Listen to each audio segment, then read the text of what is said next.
Còn nếu trễ một chút là nó hết máu bò là cô không có làm. Dạ, cô chỉ làm thịt tươi thôi. Dạ. Ở đây đặc biệt là làm không thịt được tươi. hả cô? Không. Làm cái này cực lắm rồi. Này bao nhiêu năm rồi cô? Cô làm này đến năm nay 43 năm rồi đó con. 43 năm.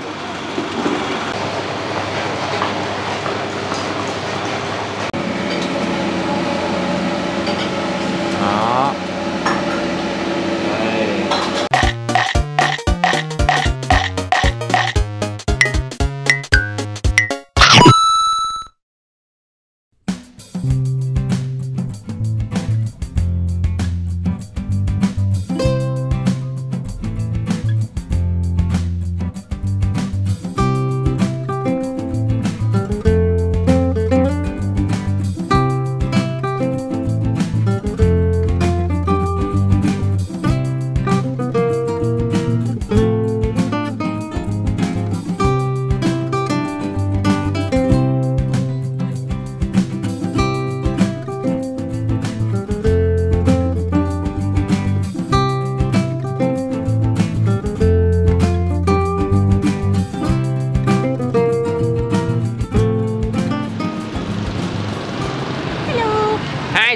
Gì?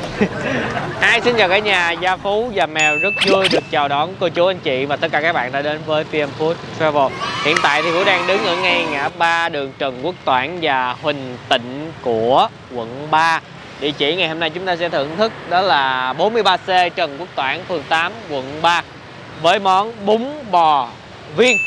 Đây là một địa điểm mà rất lâu rồi mình đã từng quay, nhưng mà chú đã đổi cái mặt bằng địa điểm mới, cho nên ngày hôm nay mình sẽ quay cái địa điểm mới này để giới thiệu với cả nhà. Và cái clip này cũng sẽ đã không quay thì thôi, quay là quay cho đủ, quay thêm các khâu đồ ăn, thêm phần đặc sắc. Mình sẽ quay và cái quy trình chuẩn bị và chế biến món ăn của chú để gửi đến cho cả nhà. Rồi, để ủng hộ kênh đừng quên like, share và ấn vào nút subscribe. Cảm ơn cả nhà rất là nhiều.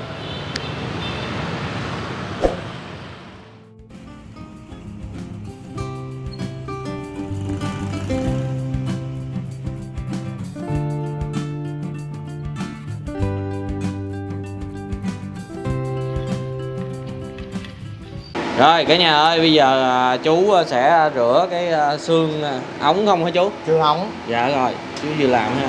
Rồi. Đó, bây giờ là 2 giờ sáng, 2 giờ sáng là chú sẽ rửa xương, rửa thịt rồi hầm luôn, bán cái buổi sáng đúng không chú? Đúng rồi. Hồi nãy trước khi bỏ muối á, là chú đã rửa qua mấy nước chú? Rửa trước một nước mà cho sạch rồi bắt đầu rửa lại muối, rồi bắt đầu rửa lại 2 nước nữa. Dạ. Đó. Giờ là chú trộn cho nó thấm chứ. Thấm cái muối rồi mới xả nước vô. Cái này là thịt tươi luôn đúng không chú? Thịt tươi, xương ống tươi đây. Rồi. Đó. Rồi chú cầm cái cục mà cho người ta biết đây là cái xương mình xương tươi chú. Xương tươi là nó sẽ chặt bằng tay, không cắt máy là xương đông lạnh. Đây cái xương mà chặt tay á, là nó sẽ có những gốc như thế này, nó không có liền lạc. Còn nếu mà cắt máy á, là nó sẽ liền lạc cái xương, là xương đông lạnh. Còn đây là xương tươi, nó là như vậy đây. Rồi. Giờ rửa cái muối này nữa là xong rồi đúng không? Có rửa này xong rồi rửa lại nữa chứ chưa có xong. Rửa lại thêm 2 lần nữa. 2 lần nữa. 1, 2, vậy là rửa 4 lần nữa. Đúng rồi.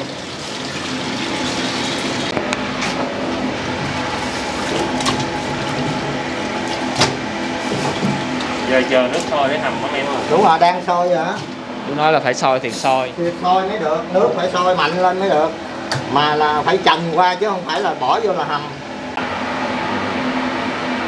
Đó, rồi bây giờ nước sôi nè, bắt đầu mình bỏ xương vô mình trần. Trần qua cho nó bùng lên cái dơ ra rồi mình mới đưa qua hầm. Mà nãy chú nói là phải rửa cho nó không còn máu luôn. Rửa nước đầu tiên để cho sạch dơ ra. Rồi sau đó bỏ muối vô để mình rửa lại một lần nước muối. Rồi lần nước muối xong rồi rửa lại 2 lần nước sạch để cho nó đảm bảo được cái phần xương nó không còn dơ nữa. Sau đó là mình nấu nước thiệt là sôi Mình bỏ qua mình để cho nó sôi mạnh lên, nó đẩy cái dơ ra hết rồi bắt đầu bỏ qua nồi để trần đó.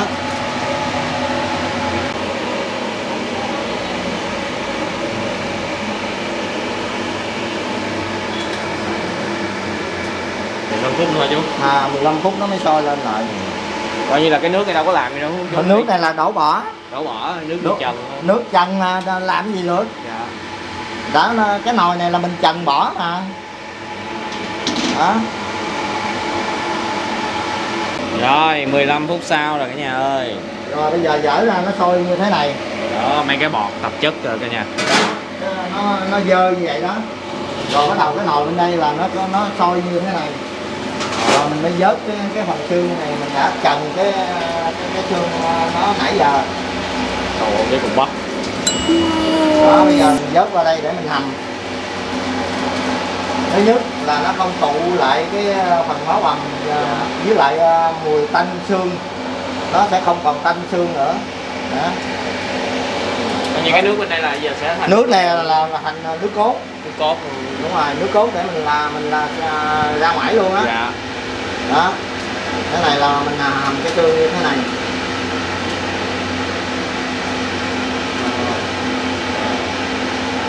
Xương là xương heo, Xương. nhưng mà bắp thì là chú bắp bò với bắp heo. Đúng rồi, hai thứ. Rồi qua đây đó, nước hai bên nó đều phải canh nó sôi nhau nha. Đó. Quá trình là phải cân xứng cái nước sôi với nhau để mà mình bỏ qua này nó không bị mất thời gian, cái xương nó không bị ứ lại.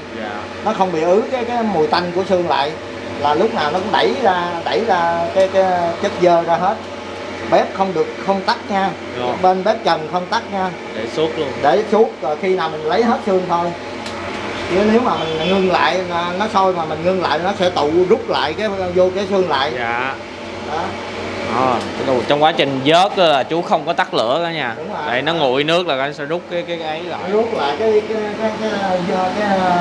tanh máu của heo. Cho nên khi mình ăn cái cục xương này nó không bao giờ nghe mùi tanh của heo. Dạ.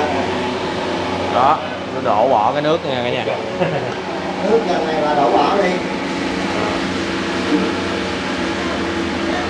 Rồi, bây giờ chú rửa luôn cái này đúng không chú? Đúng rồi, cái gân này là đã sơ chế sơ là để khi nó vận chuyển lên nó bán lại cho người để người ăn. Dạ. Thì sau khi mua về là mình vệ sinh sạch sẽ, mình rửa rồi mình bỏ muối vô mình rửa xong rồi mình luộc lại. Đó, nó như thế này để mà nó đảm bảo được cái sạch sẽ an toàn. Đó. Trong. Gân trong, này là gân trong. Đó.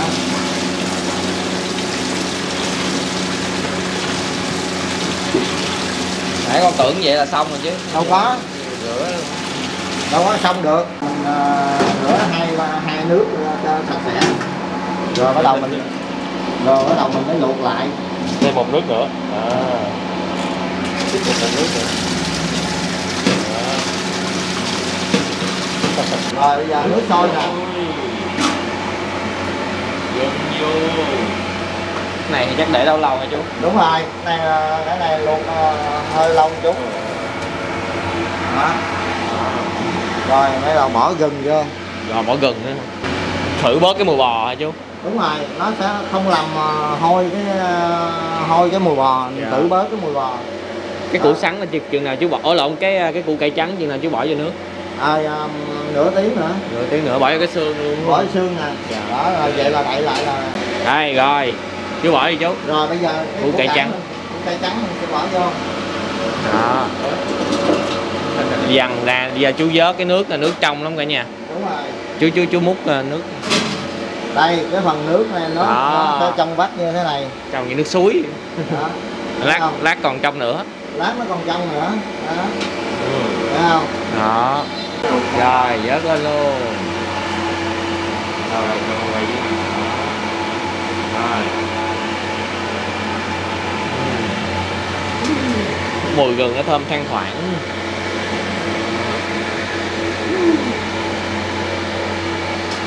Nghe mùi đúng không? Mùi nó chỉ thoang thoảng thôi, nên là nó tẩy bớt thôi. Cũng không phải là mùi gừng nó nào, tại vì cái mùi bò nó nặng. Đúng rồi. Đó. Thơm, gừng thơm. Rồi cục muỗng rồi, đó để con khoai nha. Đây, cái này là chú đang làm cái tương á cả nhà. Cái tương mình chấm bò viên á. Cái tương chấm đồ ăn ở đây nè cả nhà. Đây, tương chú sử dụng là tương Mekong. Mua là về chú làm lại đỡ chứ không phải là xài ở trong đây không. Đó.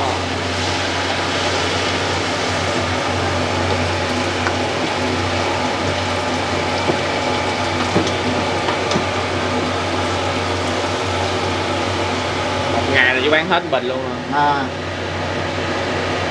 Chúng ta còn thấy chú bật lửa suốt luôn nha. Đúng rồi. Bò ga là ngày hết bình ga không chú? Gan hết bình ga. Hết bình ga luôn. Một tháng 30 bình. Tháng 30 bình. Rồi, tương chú xào xong rồi cả nhà. Tương này xào đã xong rồi đây. Đó, thành phẩm đó. Chú có nêm gia vị nữa, mà nãy mình không có quay cái khâu đó. Đó, nêm gia vị rồi. Đó. Thấy không? Ok. Thơm quá. Củ cải nha. Rồi. Cái phần củ cải là bây giờ nó đã đủ thời gian rồi. Đó, mình lấy ra.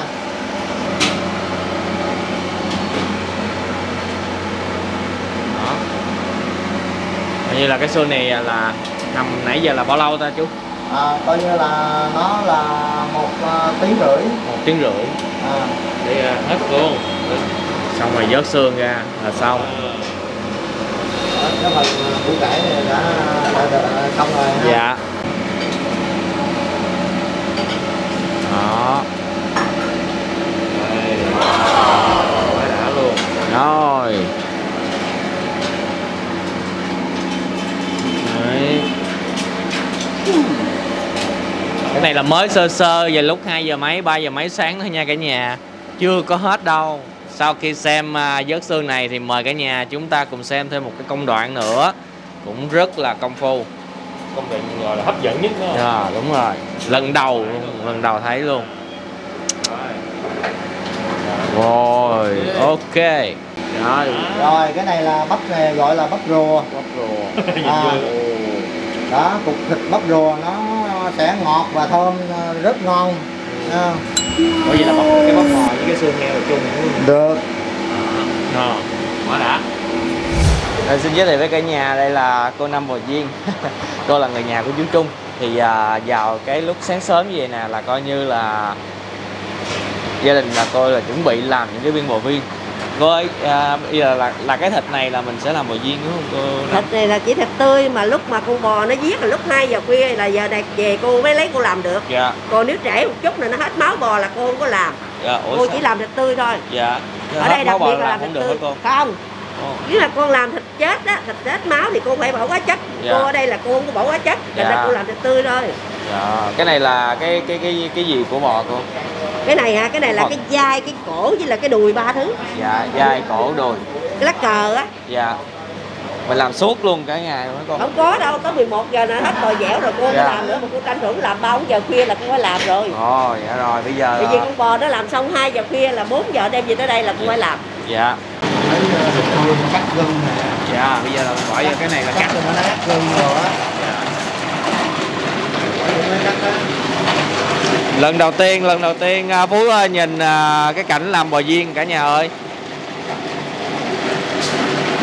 Phải qua tới mấy công đoạn lận.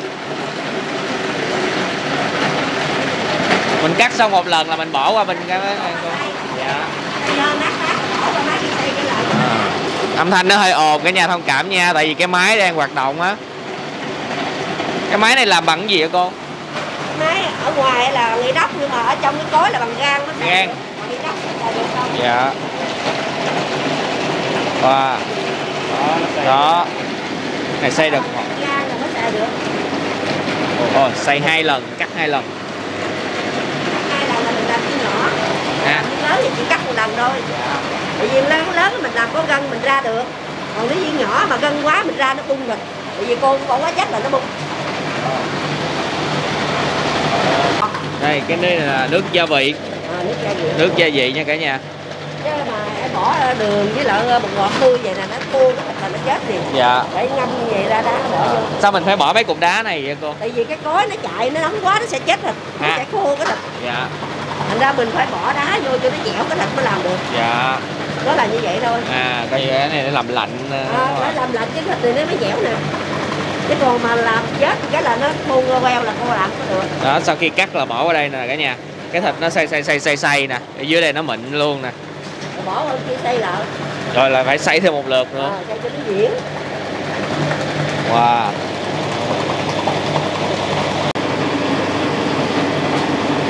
Đó, cái máy thứ ba đó cả nhà. Rồi cứ để nó xay vậy thôi ha. Nó xay rồi hỏi nát. Đây. Bây giờ là bỏ cái đống thịt cắt nè. Vô xay đợt một nè. Đó.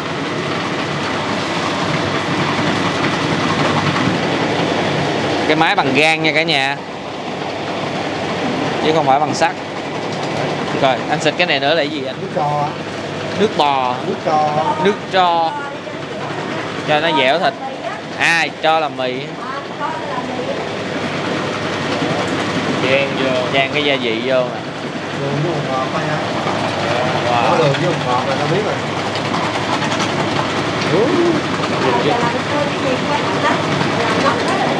Dạ. Tươi hết. Như vậy là đã thấy mịn rồi ha. Nhưng một lát hồi nữa nó sẽ mịn hơn nữa cả nhà. Ở bên cái máy thứ ba nè. Đó. Lúc mà anh mở cái này ra là sẽ thấy được một nó sẽ tố cái thịt ra.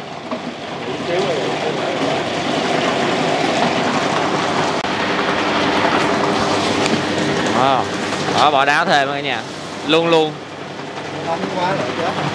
Nóng máy là chết liền. Cái máy nó ngưng luôn á. Hay là nó nóng quá là thịt nó nóng là nó chết ngắt, nó cứng ngắt. Cái máy nóng thịt nó sẽ bị nóng mà nó nhựa. Đây cái máy thứ ba nè cả nhà.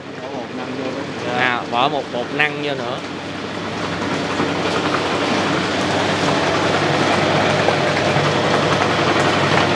Bỏ bột năng vô để nó có cái độ dẻo ha.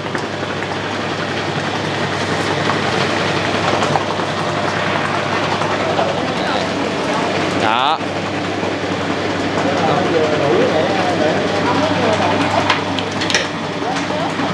Nhà thấy không, nó mịn không?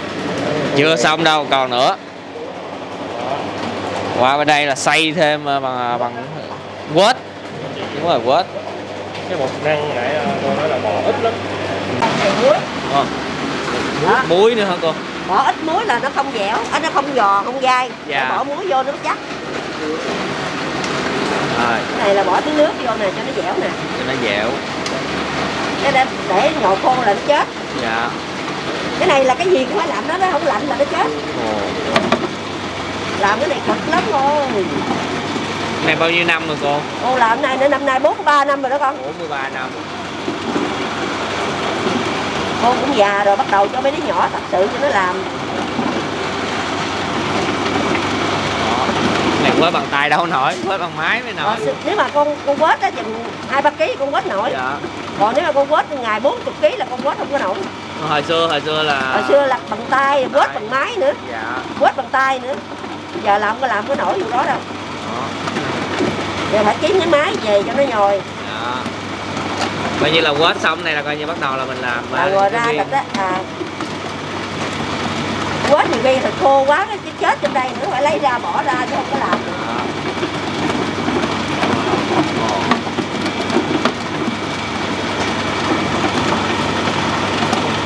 Sơ là nó không có dai. Dạ. Mình phải quét bao lâu cô? Quét là bây giờ khi nào con cảm thấy cái thịt nó mịn cái là được rồi đó. Dạ. Đó. Chứ quét lâu quá nó cũng chết nữa. Quét lâu cũng không được. Quét lâu cũng không được. Đó, bảo cô nói cái nghề này nó cực lắm, nó không phải như đơn giản như người ta làm ngoài chợ đâu. Dạ. Ngoài chợ họ dễ lắm, họ bỏ cái máy đó ha. Họ quăng miếng hóa chất vô là họ lấy ra, họ ra liền, họ đâu có cần nhòn. Còn nghề cô là cực. Bởi vì ăn mấy cái viên mà cô bán là nó khác hơn người ta. Cô lấy thịt này á, là cũng hết 201 một ký rồi đó. Cô bỏ 260 tiền bột muối vô trong rồi đấy đâu có lợi nhiêu đâu. Rồi bây giờ nó mịn dẻo luôn rồi. Đây là khâu làm bò viên chính. Dạ không có quay. Đây nè cả nhà, có giấy chứng nhận an toàn thực phẩm luôn này nha.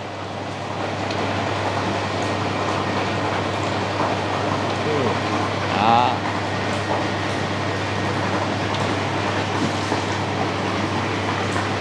Viên bò viên nhỏ nhỏ. Hồi nãy anh thấy làm viên bự nữa là mà bây giờ mình đâu có làm viên bự nữa hả chị? Không. Giờ qua đến sau này nè. Giờ qua làm sau này là của chú này bán nè. Viên nhỏ. Nhí. Mấy chị làm hay ghê. Cái là nước nóng mà. Đúng rồi, nước luôn. Không có được nước nóng nha. Nước nóng nó sẽ ở ngoài thì nó bị chín mà ở trong nó không chín. Dạ. Là nó sẽ đen phần thịt này. Dạ. Nước ấm ấm thôi, không nước nóng. Đúng rồi. Dạ. Vừa đủ. Mà em giờ này nó không có nóng rồi nó hư thịt đó. Coi như là cho nó chín nhẹ thôi, đến lúc ấy thì mình thả vô. Mình vô. nào để cho nó cứng viên thịt vậy thôi, mình lên mình phải nấu lại mà quá trình nấu không được sôi nữa, sôi nó sẽ mềm thịt đó. Khó lắm. Vừa tới nó mình để lửa riu riu hoài, mình phải trộn hoài, chứ không được để nó sôi là nó mềm thịt mình đó. Dạ. Cả nhà mình làm bằng thịt không mà. Đó mọi người nhìn ở dưới cái thau rồi, có những viên thì lát hồi nó bắt đầu nó mới chín, nó mới nổi lên. Giống như mình trụng tái vậy em hiểu không? Nổi lên đó. Đó. Có viên thì nó nổi liền, có viên nó chìm ở dưới. Vậy coi như là làm bò viên này là 1, 2, 3, 4, 5 khâu nữa không? 4 khâu là đó một lần. 5 bước. Từ khâu đúng rồi. 5 khâu đúng rồi. 5 khâu. 2, 3, 4, 5. Khâu nào khó nhất? Cái khâu ra viên nè. Khâu ra viên này là khó nhất. Nói chung là khâu nào nó cũng phải có cái kỹ thuật để làm. Dạ. Chứ không phải là khâu nào mà dễ. Rồi cái này là cái gì anh? Nấu thịt nè. Nấu thịt ra xong rồi đem nấu nè. Tức là đang nấu nè, nấu cho nó chín nè.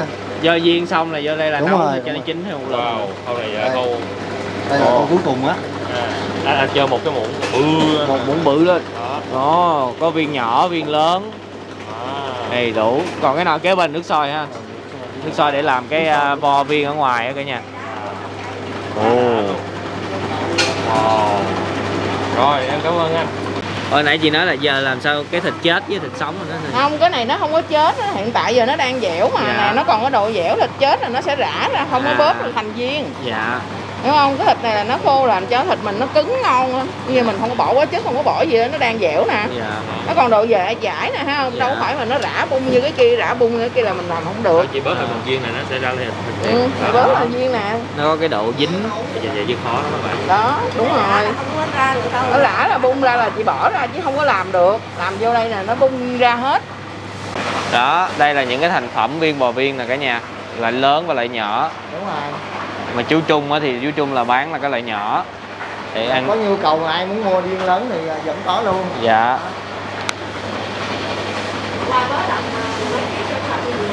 Rồi. Okay.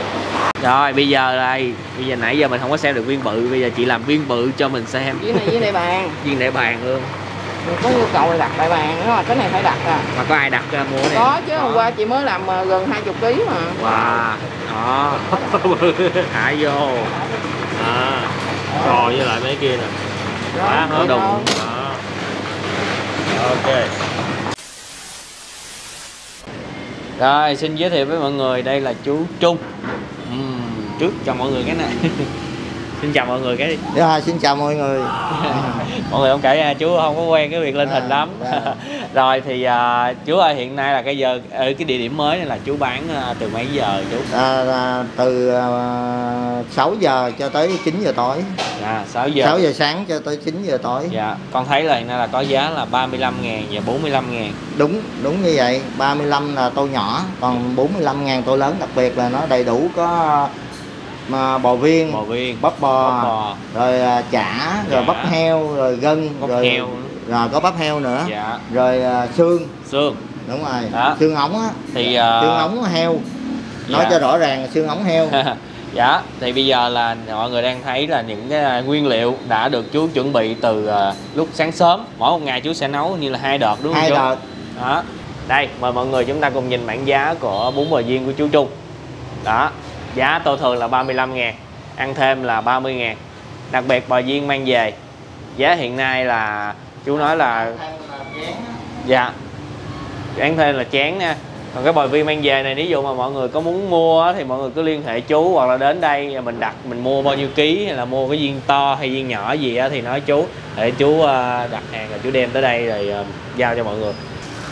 Ở đây thì chú Trung có bán bánh canh, hủ tiếu, mì, nhưng mà đặc trưng ngay là tên tiệm của chú là bún bò Duyên, cho nên chúng ta sang bún bò Duyên. Món bò Duyên, bún bò Duyên là bún bò Duyên là món chính. Dạ, rồi chú cứ làm nè. Giờ chú bỏ hành nè. Chú cứ làm ha. Rồi. Tụi con quay cứ co, kệ tụi con. Cứ theo cái đúng cái tô đặc biệt vậy đi ha. Đó. Những cái bia tảng bắp bò, bắp heo. Nó có bắp heo.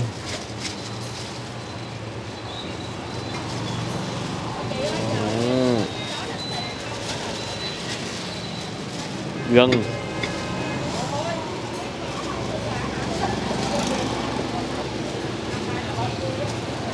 Bò Duyên. Đó, nói cái tô đặc biệt là nói về để cho nó rõ ràng, để người ta mốt ta ăn ta không có thắc mắc là đó 45.000. Đó, xương. Cả nhà thấy cái nước lèo không? Trong nóng. Trời ơi cái tô.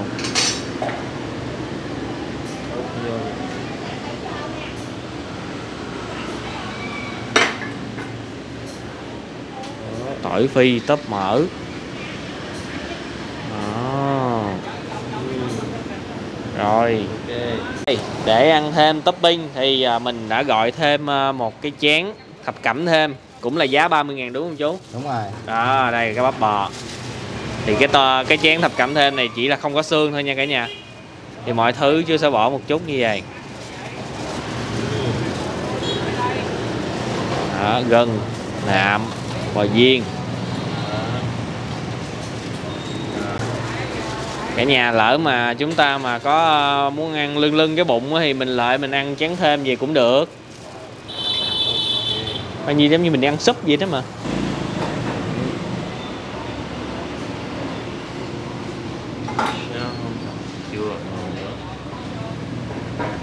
Không quên hỏi nữa, ngày chay chú vẫn bán đúng không chú? Bán đủ hết. Bán đủ hết. Không có ngày nào nghỉ hết.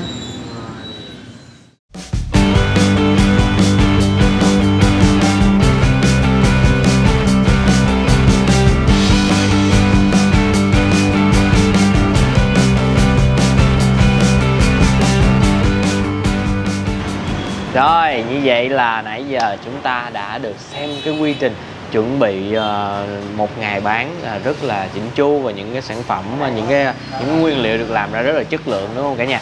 Bây giờ thì phải đến lúc thưởng thức rồi. Mời cả nhà chúng ta cùng thưởng thức tô bún bò Duyên thập cẩm 45.000 bằng treo. Bây giờ là cái giai đoạn mình làm chén nước chấm để mình ăn chứ.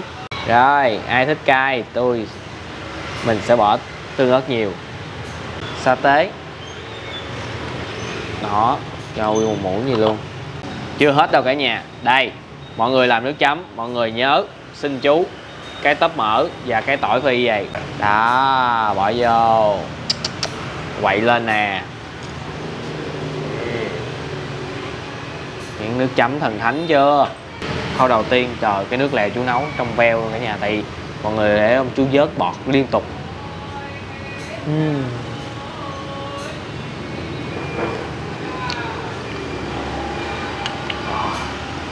Nước lèo nó ngọt thanh. Để thêm vị thì một lát nữa chúng ta cứ xịt tương ớt, tương đen vào trộn chung lên. Rồi, bỏ rau nha cả nhà ơi. Salad, giá. Đây chú có cho rau muống nữa nè. Rau muống bào.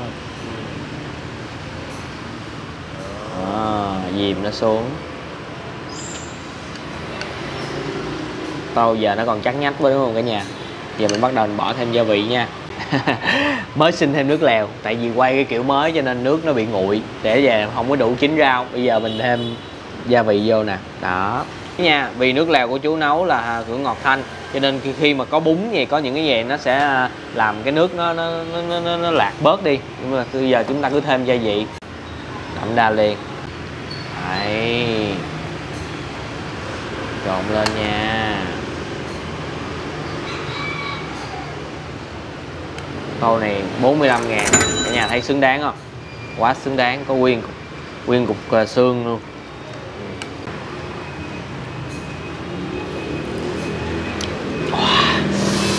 Cái nước nó nóng, nó cay, còn gì bằng.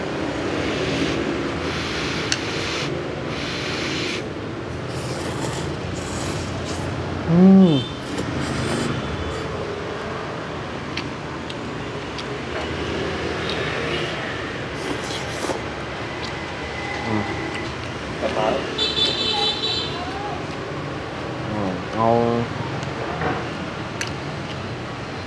nó sẽ đã.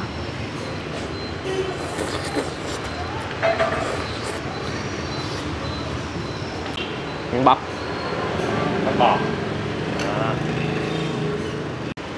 đó, chấm hết lên luôn nha, dính nè.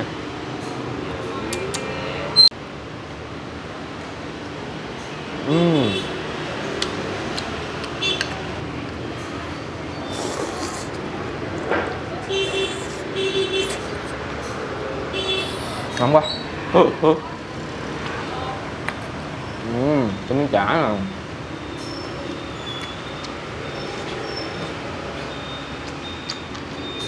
Thơm,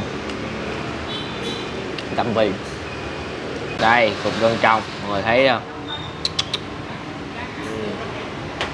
rồi Thả nó vô trong cái sốt, hết nó lên. cầm lên Chết chưa? rớt nè. Không rớt đâu, để muỗng rồi bạn ơi. Sức ha. Cái phần diện ngoài đó, nó như xương xa vậy nha. Rồi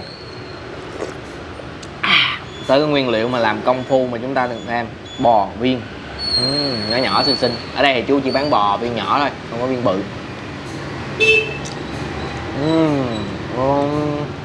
Nhưng mà và ăn á, trong cái viên bò viên á, chúng ta phải cầm được cái sớ gân. Bò viên mà ăn không thì nó đâu có đã, đúng không cả nhà? Chấm tương ớt, tương đen mới đã chứ. Đó. Miếng bún.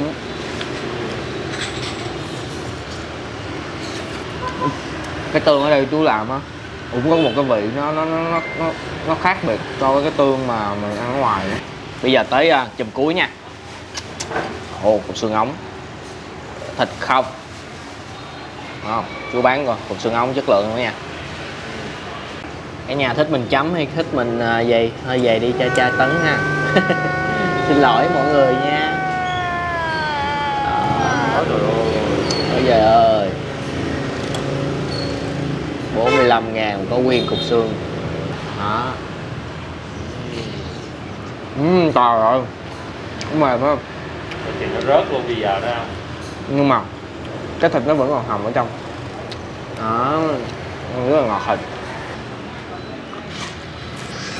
Trời ơi, cục xương ăn lão quá à.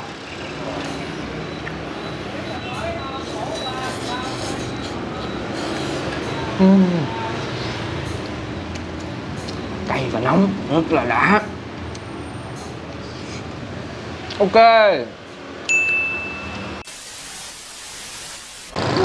Rồi, xong rồi. Cả nhà thấy clip này hôm nay như thế nào? Có điều gì hấp dẫn và có điều gì mà muốn bình luận thì mọi người cứ bình luận ở phía dưới để chúng ta cùng trao đổi nha. Rồi, đây, bún bò viên vườn chuối. Vườn chuối này là nơi mà chú được truyền nghề thôi nha cả nhà. Địa chỉ mà chúng ta thưởng thức món này là 43C Trần Quốc Toản, phường 8, quận 3. Nó gần với lại Nam Kỳ Khởi Nghĩa. Mình quẹo vô đối diện bên kia đường là đường Lý Chính Thắng. Không phải là vườn chuối ở bên Võ Văn Tần, Nguyễn Đình Chiểu nha. Rồi, thì hy vọng đây sẽ là một địa điểm rất là chất lượng để gửi đến cho cả nhà. từ các nguyên liệu khâu nấu rồi bò viên là làm thủ công. Lần đầu tiên chúng ta được xem cái cảnh làm bò viên rất là hấp dẫn, đúng không cả nhà? Rồi, xin cảm ơn cả nhà đã dành thời gian xem clip từ nãy đến bây giờ. Đừng quên, một món ăn ngon sẽ ngon hơn nếu chúng ta thưởng thức cùng người thân, bạn bè và chia sẻ nó với tất cả mọi người. Đừng quên là ở đây cũng có hủ tiếu, bánh canh, mì cho những ai thích ăn những cái loại sợi đó nha. Xin chào và hẹn gặp lại cả nhà những clip hấp dẫn kế tiếp.